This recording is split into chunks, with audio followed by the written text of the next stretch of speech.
Մեր անկախության 35-րդ տարին է և մեր երկիրը տնտեսապես աշխարհի 110-րդ աղքատ երկիրն է։ Այսօր մեր երկիրը ունի լավարկման և մեծ բարեփոխման կարիք։ Բարեփոխումը մինչև այս մեր երկրի համակարգերը ձևավորվել էին ուրիշ օրակարգերի շուրջ։ Մենք գիտենք, որ առաջի 20 տարին մեր անկախության, 20-28 տարին անվտանգային օրակարգի շուրջ։ Դրանից հետո եկող 7-8 տարին իրար հետ հակասությունների երևի օրակարգի շուրջ, իսկ այդ ընթացքում մենք ունենում էինք մի խնդիր, որը քչերն էին նկատում էին այն մարդիկ, ովքեր զգում էին իրենց վրա։ Դա թուլացող Հայաստանն էր։ Դա Հայաստանն էր, որի բնակչությունը շրջաններից ուղղակի դուրս է գալիս։ Երևանցիները գնում էին Ամերիկայի Միացյալ Նահանգներ, շրջաններից գնում էին Ռուսաստանի Դաշնություն։ Մեր երկրի բնակչությունը կես միլիոն մարդով փչացել է անկախությունից հետո, շարունակում է անկում ապրել։ Այս առաջարկները 5 առաջարկ մենք ունենք, որը ուզում ենք ներկայացնել։ 5 քայլ, որը անելու ենք, որը փոխելու է մեր հայրենիքի կյանքը։ Քայլերը մշակված են տարիների աշխատանքի արդյունքում։ Պետական համակարգում մինչև այս եղած երկրի ղեկավարները երկրի միշտ պետական ապարատի կողմից են նայել տնտեսությանը։ Առաջի ղեկավարը, ով կնայի ձեռնարկատերի հասարակության անդամի կողմից, դա կլինի Սամվել Կարապետյանը, քանի որ անցած ճանապարհը ձեռնարկատերի ճանապարհ է։ Եվ ինչ քայլեր ենք մենք ուզում անենք Հայաստանը փոխելու համար։ Ամենաառաջինը, բոլոր շրջաններով գնալով, մենք տեսնում ենք մեկ հիմնական խնդիր։ Երկրում կա աշխատատեղերի խնդիր։ Երկրում շրջաններում գործ չկա։ Գործը այս պահին ամենապահանջված բանն է Հայաստանի շրջաններում։ Դրա պատճառով մարդիկ մեկնում են արտերկիր, դրա պատճառով մարդիկ թողում են իրենց ընտանիքները այստեղ եւ ունենում են բազմաթիվ հետևանքներ բացասական։ Առաջինը դեմոգրաֆիկ հետևանք, երկրորդը ծայրահեղ աղքատություն շատ շրջաններում։ Այս բոլորի լուծման ճանապարհը մինչև հիմա պետությունը գտել է մի ուղղությամբ։ Հավաքել է բյուջե եւ տվել է ինչ որ արտոնություններ, ֆինանսական սուբսիդիաներ, ինչ որ ուղղություններով։ Արդյունքը մենք տեսնում ենք այն ինչ որ ունենք։ Երկրի շրջաններում արդյունաբերությունը, արտադրությունները վերջի տարիներին անկում են ապրում։ Մենք ինչ որ տեսնում ենք Երևանում, վարկերի հիմքով ստեղծված տնտեսությունը, որը ժամանակի ընթացքում երկար չի կարողանա այս տեմպը պահպանի։ Ինչ ենք մենք առաջարկում։ Առաջի քայլը ստեղծել 300,000 նոր գործի տեղ Հայաստանում։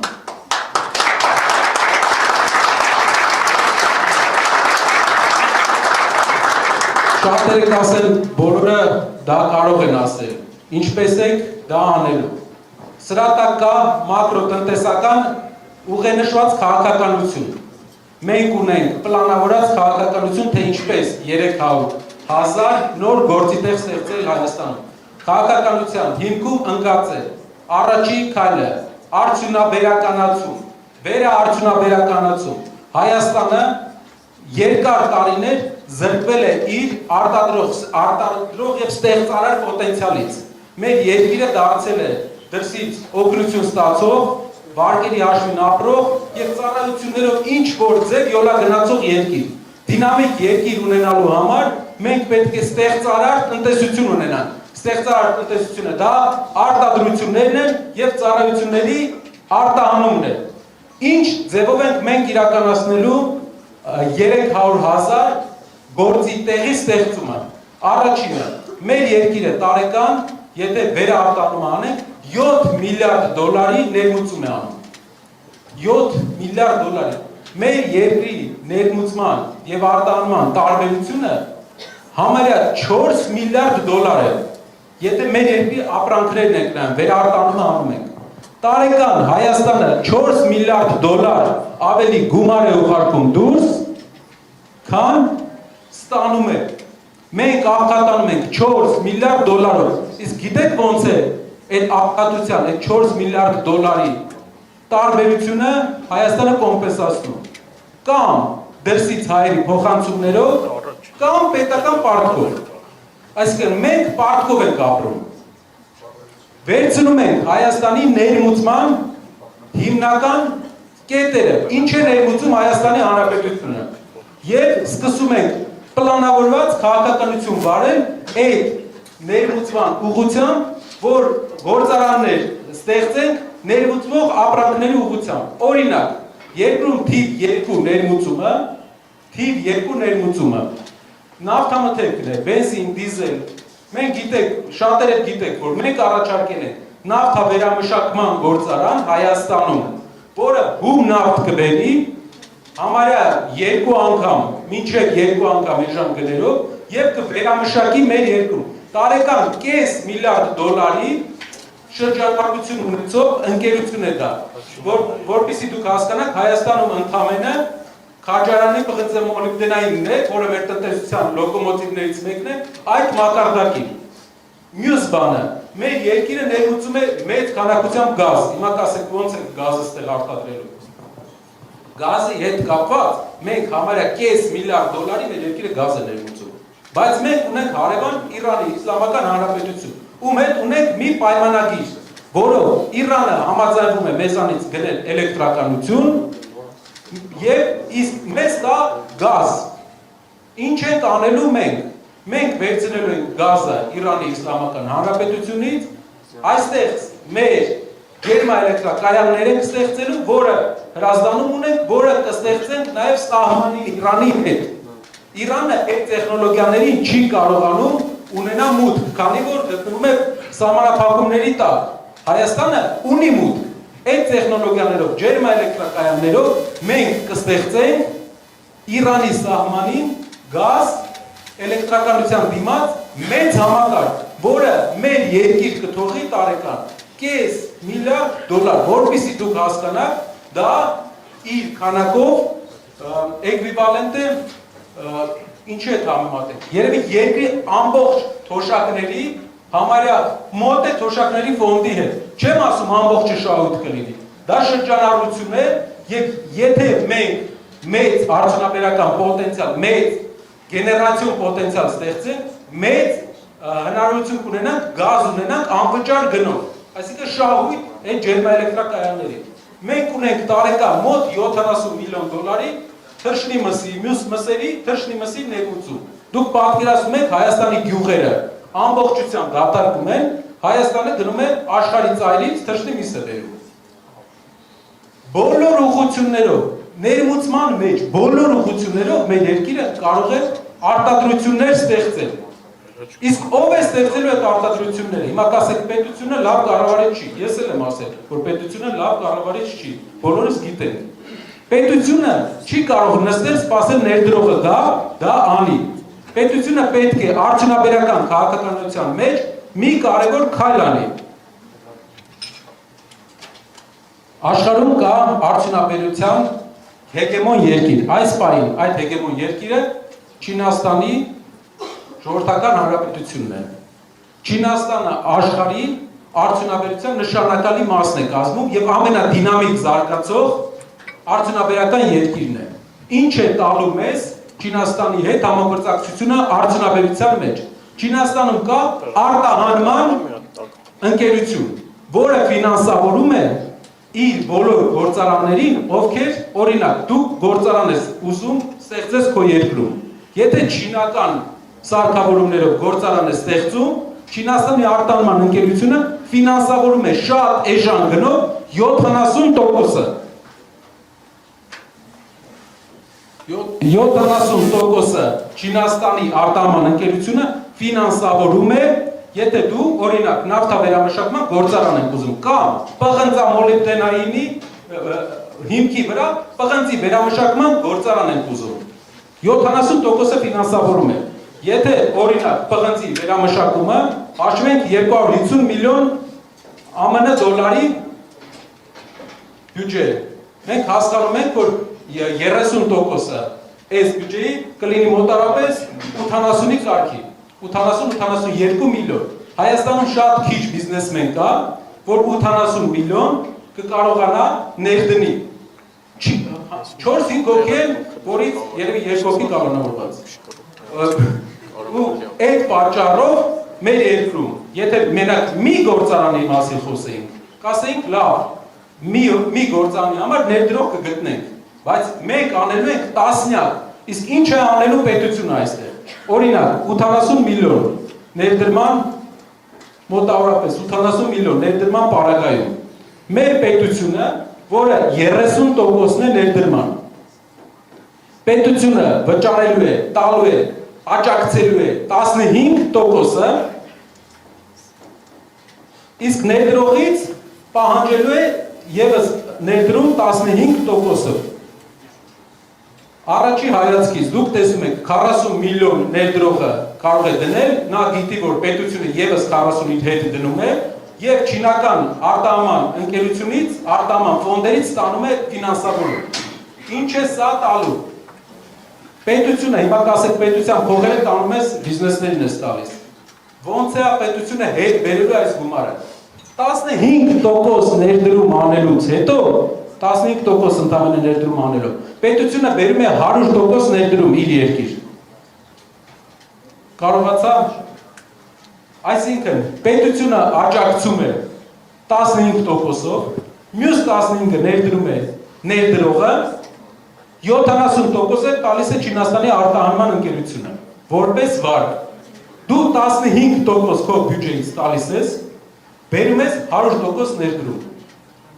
40 միլիոն տալիս ես, բերում ես 250 միլիոն ներդրում։ Դա, որպեսզի հասկանաք, մի ամբողջ քաղաք, եկեք ասենք, Հրազդան քաղաքի տոտալ գործազրկության հարցը լուծում է։ Հրազդան քաղաքում պարակ մարդ չի լինելու այս պարագայում։ Ստեղ հարց,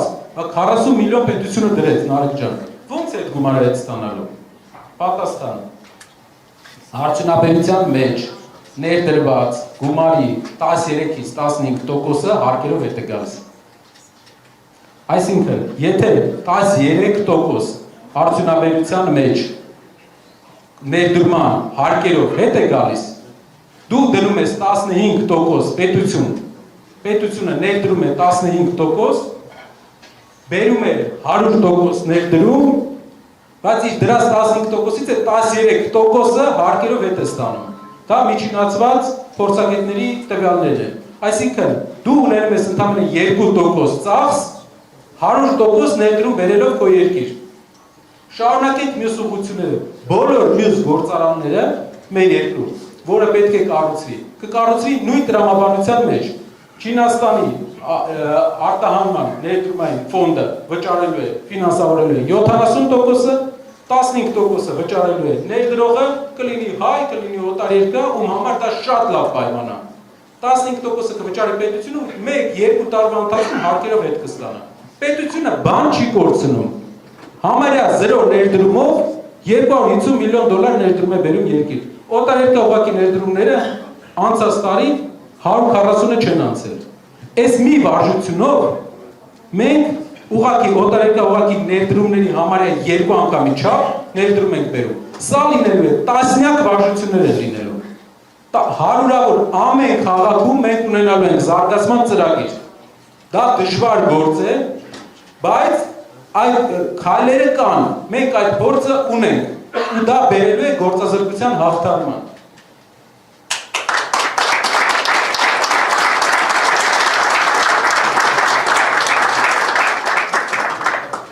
Երկրորդ կետը, որի մասին կուզեի խոսել, փոքր բիզնեսն է։ Փոքր բիզնեսը Հայաստանում մոտարապես 69,000 ընկերություն փոքր շրջանառության փարտով են հարկվում փոքր բիզնեսի ներկայացուցիչները,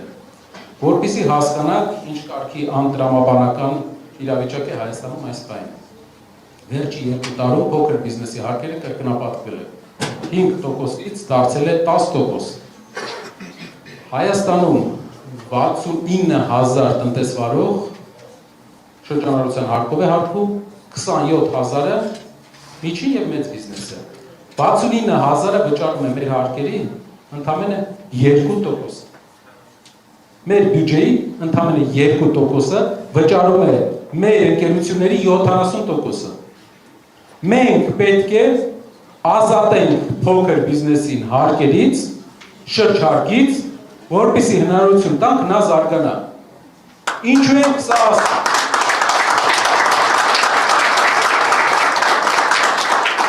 Ինչու ենք սա ասում, որովհետև անցած տարի մենակ մի տարվա ընթացքում մենք կորցրել ենք 3000 փոքր ընկերություն։ Հարկերը կրկնապատկվել են եւ 3000 փոքր ընկերություն կորցրել ենք։ Ովքեր են լինելու շահառուները։ Գեղեցկության սրահներ, հարկերը լինելու են 0%։ Հացի փուռեր, հարկերը լինելու են 0%։ Փոքր կրպակներ, ձեր հարկերը լինելու է 0%։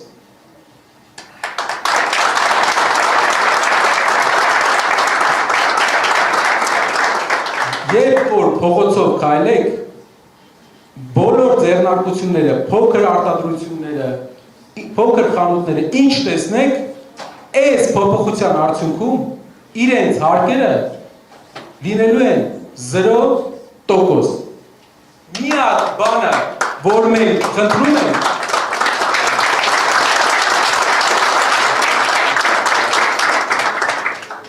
միակ բանը, որի վրա աշխատելու ենք, դա որպեսզի միջին բիզնեսը չփորձի իրեն բաժանել, դառնալ փոքր բիզնես։ Դա արդեն վարչարության խնդիր է, բայց միակ թեթև խնդիրը դրանում է կայանում։ Մենք մյուս ուղղություններով massայական հաջողություններ են գրանցել։ Մեր ծրագրավորած այս քայլերով տարեկան 2-ից 3000 նոր ընկերություն է բացվելու Հայաստանում։ Վերցրեք, աշխատատեղ ստեղծեք, գործի տեղ ստեղծեք։ Մենք պետք է փոքր բիզնեսին ասենք, մեծացեք, ոչ մի հարկային չի գալու քո մոտ։ Դու մինչև միջին բիզնես չդառնաս, քեզ մոռանալու են։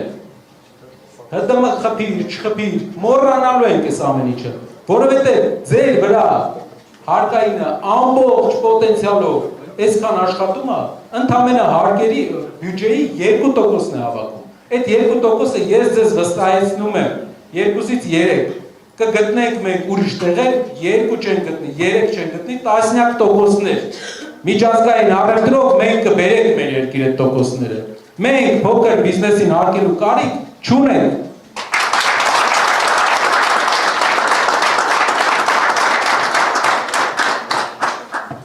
Ունենք այստեղ, ես գիտեմ, մինչև ես խոսացել էինք, մեր հյուրերից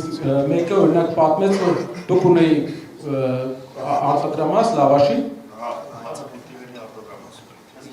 և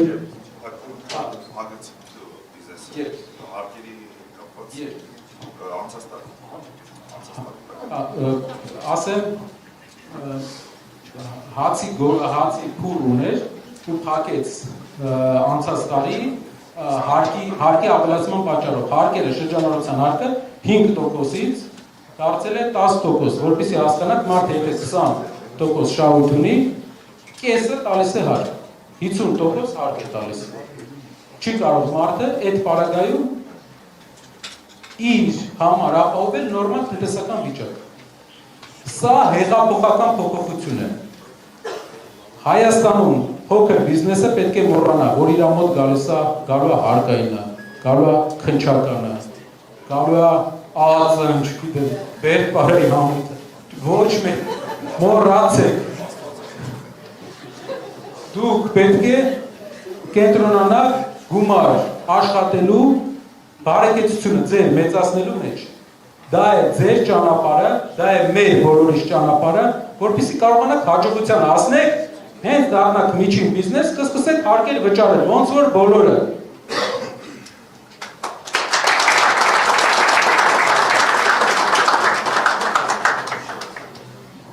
Մենք ժամանակի ընթացքում, այս 3-4 ամսվա ընթացքում կներկայացնենք մեր հասարակությանը, բոլոր շերտերին, թե ովքեր են ազատվելու հարկերից։ Բոլորը պետք է իմանան ու օգտագործեն այդ հնարավորությունը, որպեսզի զբաղվեն ձեռներեցությամբ։ Մենք պետք է լինենք ձեռներեցների երկիր եւ ստեղծարար երկիր։ Երրորդ քայլը ձեզ համար կարող է մինչև այս ես մակրոտնտեսական տարբեր լուծումներ էի առաջարկում, այս մեկը բավականին մարդակենտրոն է։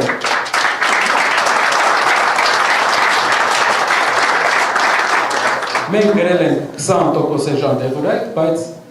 դա գրել ենք նրա համար, որ գերակատարենք այդ ծրագիրը։ Ինչու՞։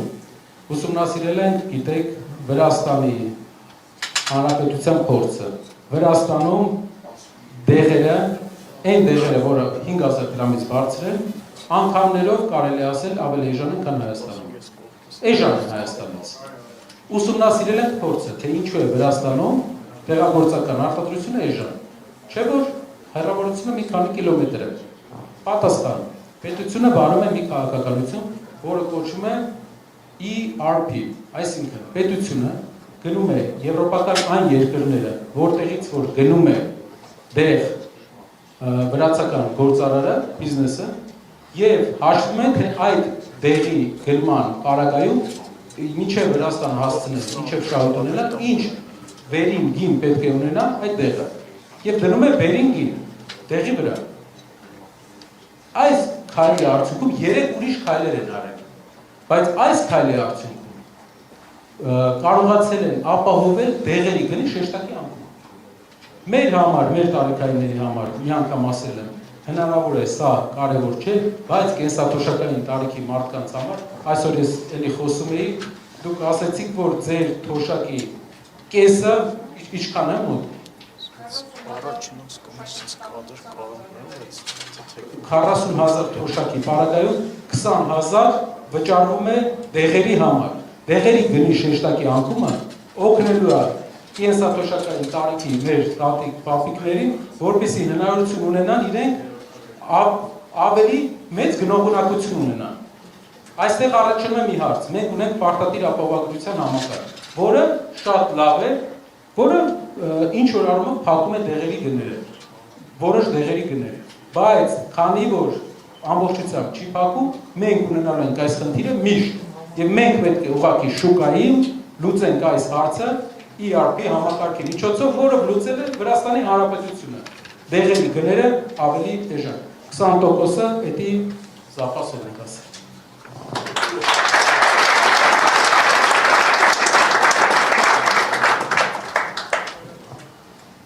Չորրորդ կետը։ Գիտեք, մենք ծնվել մեծացել ենք գյուղում եւ ինչ ենք տեսել այդ ամբողջ ընթացքում։ Պետական մասնակցության համարյա 0%։ Պետությունը գյուղի հետ վարվելակերպ անկախությունից հետո շատ դժվար է ունեցել։ Մենք գիտեմ այսօր կխոսենք այդ մասին, ինձ հետ նաև կարող է հակաճառել, բայց ես վստահ եմ, որ մեր գյուղի հետ պետական քաղաքականության փոփոխություն է պետք։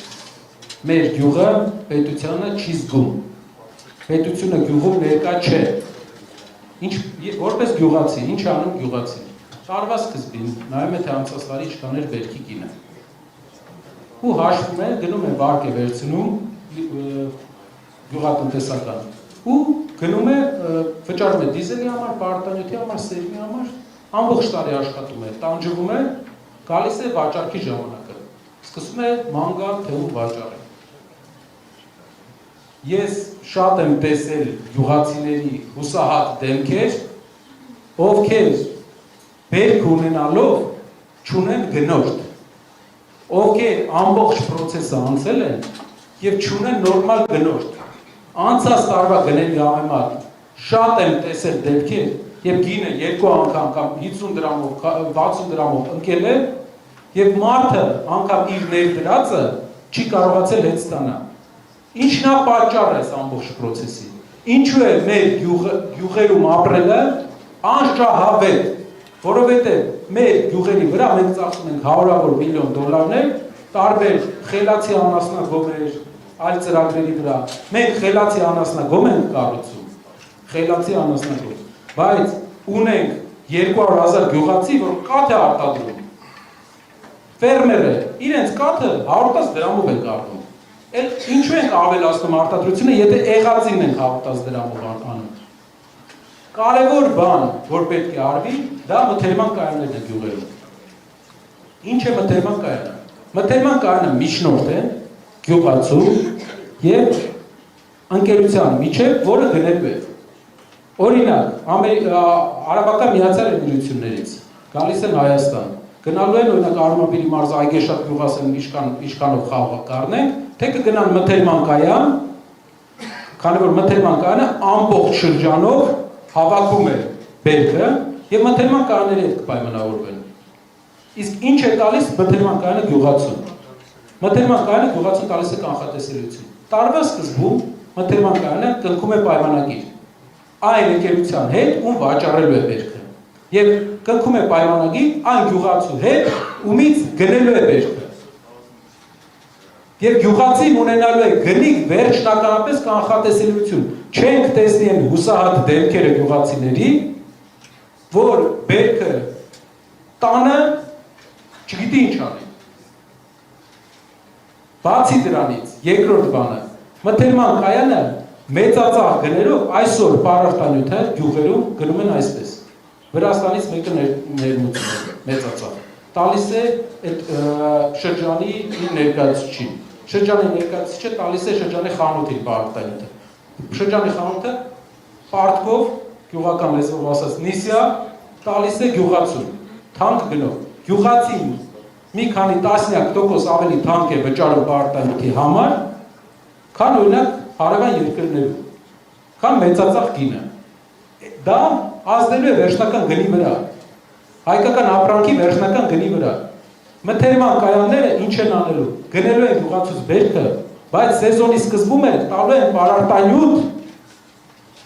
որպեսզի մարդը ստիպված չլինի վարկ վերցնի։ Վարկը քիչ է վերցնում, պարարտանյութը էժան է վերցնում, դա փակում է բերքով։ Հայաստանի գյուղերի մեծ փոփոխությունը այս ճանապարհն է։ Մենք կարող ենք հարյուրավոր միլիոններ ծախսել, ոնց որ հիմա ծախսում են, եւ որևէ հաջողության մեր գյուղերում չհասնել։ Սիրուն ֆերմաներ կլինեն, բայց գյուղացին չի ապրի լավ։ Գյուղացին լավ ապրելու համար ինքը պետք է կարողանա պլանավորի իր կյանքը գոնե մի տարի առաջ։ Մթերման կայան։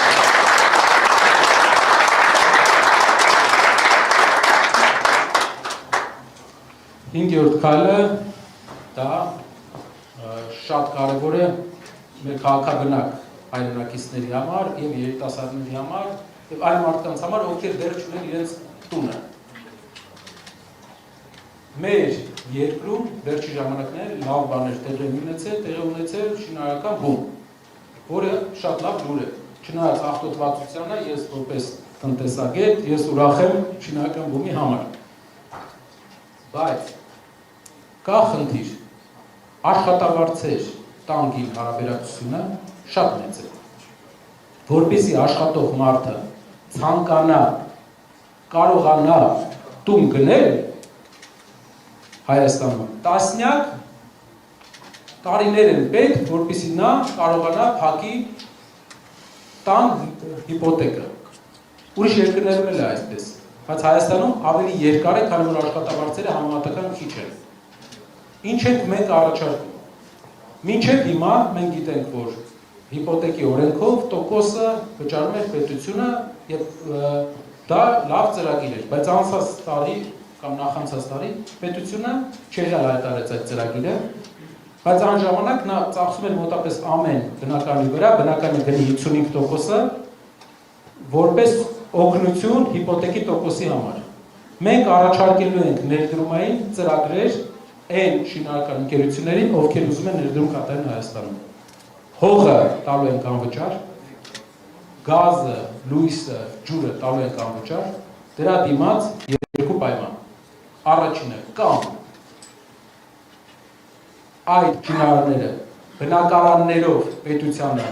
վճարել են բնակարաններով, այսինքն կառուցում են բնակարանների այսքան տոկոսը տալիս են պետությունը, հետո էժան գներով տալիս է իր քաղաքացիներին, նոր երիտասարդ ընտանիքներին, բազմազավակ ընտանիքներին։ Երկրորդ տարբերակը իրենք են վաճառում այն գնով, որը որ ֆիքսում է պետությունը։ Դա մասսայական չի լինելու, ով ուզում է սորական շոկական պայմաններով աշխատել, կաշխատի, կշարունակի, բայց մենք կունենանք օրինակ ի տարբերություն այսօրվա մենք կունենանք օրինակ $700, 800, 300,000 դրամ, 270,000 դրամ քառակուսի մետրը բնակարան Երևանում։ Դա հնարավորություն կտա մարդկանց համեմատական իրենց կան վարձի վերցնել հիպոթեք։ Տների գինը էժան կլինի երիտասարդ ընտանիքների համար։ Մեր շատ երիտասարդներ չեն ամուսնանում,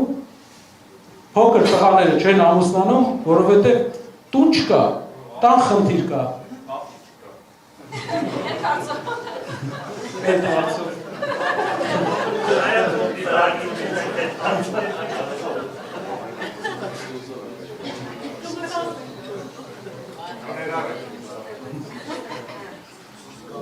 Երկրորդը դեմոգրաֆիկ։ Ըստ հարցումների Հայաստանում ընտանիքները երրորդ եւ ավել երեխա չեն ունենում, ունիկալ երկիր է Հայաստանը հասել։ Հայաստանը աշխարհի միակ երկիրն է, ուր մայրաքաղաքում ավելի շատ երեխա է ծնվում ընտանիքներում, քան գյուղերում։ Ամբողջ աշխարհում գյուղերում ավելի շատ երեխա է ծնվում, քան մայրաքաղաքում։ Հայաստանը ուրիշ ունիկալություն ունի։ Հայաստանում Արձակում կրթություն ստացած ընտանիքներում ավելի շատ երեխա է ծնվում։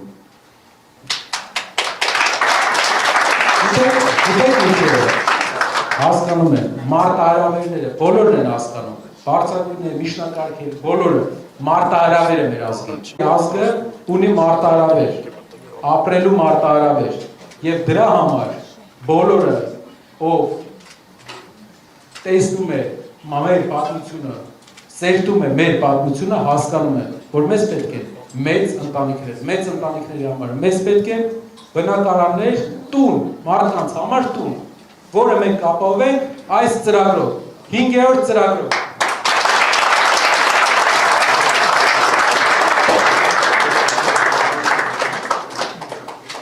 Անհաջողությունների ու բացատրությունների վերջի 8 տարին պետք է թերթենք։ Մեզ միշտ բացատրում են, թե ինչու էսի չեղավ։ Պետք է գնանք առաջ և մի կարևոր բան, ինչով է այս քայլերը տարբերվում բոլոր այն քայլերից, որ առաջարկվել են։ Ինչով է Սամվել Կարապետյանի առաջարկած քայլը տարբերվում Փաշինյանի խոսքերից, խոստումներից։ Գիտեք ինչով, որտեղ Սամվել Կարապետյանը ինչ ասում, անում է։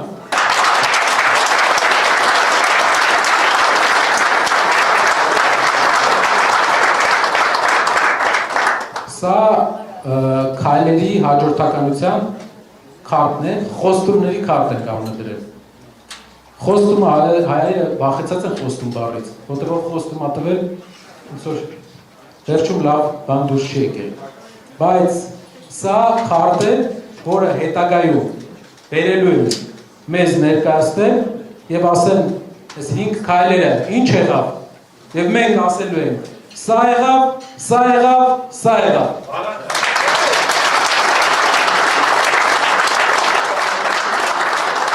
Դրանել ունեն կնիկ Սամվել Կարապետյանի կողմից կնիկ, որ վստահ լինեք, բերեք և ցույց տվեք։ Շնորհակալ եմ, հուսով եմ իմ պատմածը շատ բարդ չէ, կարծում եմ, որ բացի առաջինից բոլորը շատ հեշտ կարողացա բացատրել, առաջինը հնարավոր է մի քիչ բարդ ներկայացվել, բայց առաջինի պարագայում էլ արդյունաբերականացման մենք ունենք ծրագիր, եւ այդ ծրագիրն է միակ ճանապարհը մեր երկրի ուժեղացման։ Շնորհակալ եմ։